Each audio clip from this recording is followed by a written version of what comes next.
CRPF की तरफ से आज ब्लड डोनेशन कैंप का आयोजन किया गया था जीबीपंथ अस्पताल में। आज हमारे साथ श्री गोविंदराम जी हैं। आज हम उनसे जानते हैं कि क्या कुछ उनके एनजीओ की तरफ से वो लोग कर रहे हैं। ये संस्था अभी हाल ही में स्थापित हुई है। जैसे कि यहाँ सामाजिक और राजनीतिक व्यवस्था लगभग दयनीय हो गई, तो हमने ये संस्था स्थापित किया। और इस संस्था का बेसिक उद्देश्य है कि जनता में एक अवेयरनेस लाना अपने अधिकारों के प्रति और जनता की शक्ति का उपयोग करके उनके अधिकारों की रक्षा करना। ये हमारा पहला कार्यक्रम है, ये जो ब्लड डोनेशन का आयोजन कैंप आयोजित किया, जिसमें मैं सबसे पहले तो मैं धन्यवाद देना चाहूँगा डॉक्टर कोदनराम को, जो कल तक उनका शेड्यूल बहुत बिजी था। 1 अक्टूबर नेशनल ब्लड डोनेशन डे होता है और 2 अक्टूबर भी बहुत महत्वपूर्ण है, गांधी जयंती है, शास्त्री जयंती है। और तो हमने सोचा कि इस अवसर का लाभ उठाया जाए, क्योंकि भले शास्त्रों में ये कहा गया है कि कन्यादान सर्वोच्च है, मेरा मानना है कि रक्तदान सर्वोच्च है। उससे किसी का जीवन बचता है।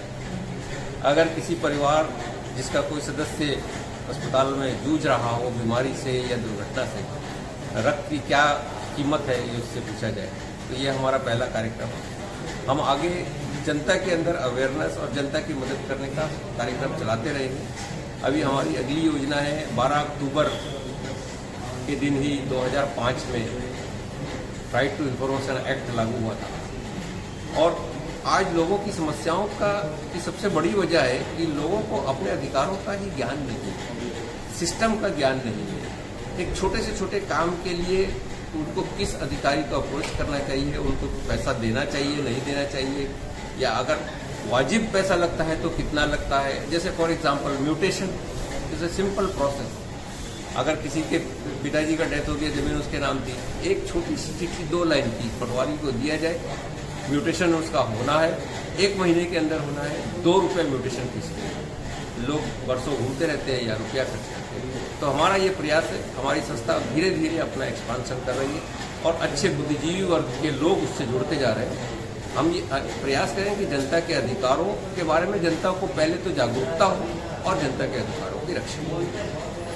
हमारा अगला कार्यक्रम रहेगा कि हम जो छोटे छोटे वाटर बॉडीज है, वाटर सोर्सेज हैं, उनको रिट्रीव करने का अबंडन कर दिया गया था। लेकिन पिछले साल की गर्मी में पानी की जो मारामारी हुई, मैंने तो फेसबुक पे भी डाला था कि 2 लोटा पानी से नहाते हुए ये लगा कि काला पानी ही अच्छा था। तो इस साल की गर्मी में हम कोशिश करेंगे कि अगर छोटे छोटे वाटर बॉडीज को रिट्रीव कर लिया जाए, उनकी साफ सफाई कर ली जाए जब तक बारिश के रहते और ताकि अगर एक छोटी सी कॉलोनी में एक कुएं ने अगर 10-12 परिवार का पर्पस सर्व कर दिया तो प्रशासन पर पड़ने वाला भार भी कम। हमारा प्रयास कंटिन्यूस जारी रहेगा और हम प्रशासन से हमारा कोई मतभेद नहीं है, ना कोई टक्कर है, बल्कि हम तो अपने हर कार्यक्रम में प्रशासन का सहयोग चाहेंगे, भागीदारी चाहिए।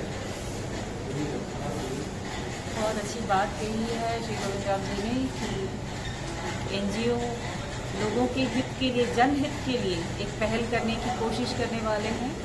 आइए देखते हैं आगे के समय में कितना कुछ वो लोग सोसाइटी के लिए करते हैं।